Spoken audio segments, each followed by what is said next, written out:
আজকে আমরা গেছিলাম পুরীর স্বর্গদ্বারের মহাশ্মশানে, যেখানে চিতার আগুন কোনোদিন নেবে না। আমি তো এক কথায় দেখে পুরো অবাকি হয়ে গেছিলাম। তোমরা তো অনেকেই পুরীতে ঘুরতে গেছো, তোমরা কিন্তু সেখানে গিয়ে সবাই নাম শুনেছো স্বর্গদ্বারে। তো এই জায়গাটাই হচ্ছে সেই স্বর্গদ্বার। তোমরা বন্ধুরা বিশ্বাস করবে না, এখানে যাওয়ার পর একটা আলাদাই অনুভূতি হলো। পাশে এত বড় পুরীর সমুদ্র, এত লোকজন, এত মানুষ, এত কিছু, তার মধ্যে এই জায়গাটি। এখানে কিন্তু এখনো দাহ করা হয় কাঠের আগুনে। এখানে কিন্তু একটিও ইলেকট্রিক চুল্লি নেই। সবকটা মিলিয়ে এখানে মোট চিতা আছে 24টা, যেগুলো সবকটা একেবারেই কখনোই বন্ধ হয় না, একটার পর একটা জ্বলতেই থাকে জ্বলতেই থাকে। আমরা কিন্তু সকলেই জানি যে জীবের সৃষ্টি আছে সেই জীবের কিন্তু মৃত্যুও আছে। ঠিক তেমন করে কিন্তু রাগ, জেদ, অহংকার, অভিমান সবকিছু পুরো ছাই হয়ে যায় এই আগুনের মধ্যে এসেই। আমি সবসময় প্রত্যেককে একটা কথাই বলি, যে বন্ধু কোনো লাভ নেই জীবনে অহংকার করে। পৃথিবীতে এসছো একা, যাবেও একা। মাঝখান থেকে বাবা মায়ের মতো দুজন ভগবানের সঙ্গে দেখা। অনেকের দেখবে অনেক অহংকার আছে, যে আমার এত টাকা, আমার এত পয়সা, আমার এত বড় বাড়ি, আমার এত বড় গাড়ি, এমনকি ব্যবহারটাও খারাপ। কিন্তু বন্ধু তুমি জানো কি, তুমি চলে যাওয়ার পরে খালি পড়ে থাকবে ব্যবহারটুকু। তোমার টাকা, তোমার পয়সা,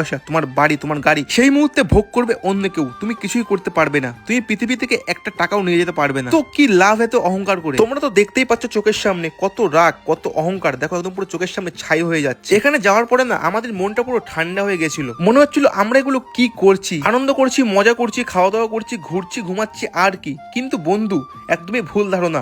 আমাদের প্রত্যেককে একদম পুরো আসতে হবে এই জায়গায়, একদম পুরো অন্য লোকের কাঁধে করে। তার জন্যই বলি, কোনো লোকের সঙ্গে কখনো খারাপ ব্যবহার করবে না, প্রত্যেকের সঙ্গে একদম পুরো ভালো ব্যবহার করবে। কারণ রাগ, জেদ, অহংকার, অভিমান সবকিছু পুরো ছাই হবে এখানে এসেই। আর একটা কথা না বললেই নয়, যেটা একদম পুরো আমাকে বলতেই হচ্ছে। এখানে অনেক লোক সমস্যার মুখে এসে মনে করে আমি চলে যাব, আমি চলে গেলেই সবকিছু পুরো সলভ হয়ে যাবে। কিন্তু একদমই ভুল ধারণা। তুমি চলে যাওয়ার পরে তোমার খালি দেহটাই পড়ে থাকবে, তোমার মধ্যে আত্মাটা সে পুরো কষ্ট পাবে। তাই শুধু আমি একটা কথাই বলবো, ভুলভাল চিন্তা না করে, চলে না গিয়ে বেঁচে থেকে জীবনে হিরো হও। আরে বন্ধু, চলে গেলে জীবনে কখনোই হিরো হওয়া যায় না, বেঁচে থেকে হিরো হও। তুমি আজকে চলে গেলে কালকে দুদিন তোমাকে পরে কেউ মনেও রাখবে না। বাপরে বাপ, আমি অনেক কথা বলে ফেললাম আজকে এই ভিডিওটার মধ্যে। তো বন্ধুরা কেউ কিছু মনে করো না, আমার যেগুলো মনে এসছে, যেগুলো আমি বলতে পুরো বাধ্য হয়েছি। কিন্তু এক কথায় বলতে গেলে এই জায়গাটা ছিল পুরো সুন্দর। কেউ কখনো সময় পেলে একবার ঘুরে এসো শ্মশান থেকে, দেখবে একদম পুরো মনটা হালকা হয়ে যাবে, চিন্তা ভাবনা পাল্টে যাবে। আর আমরা কিন্তু প্রত্যেকে জানি সবথেকে হচ্ছে পবিত্র জায়গা শ্মশান।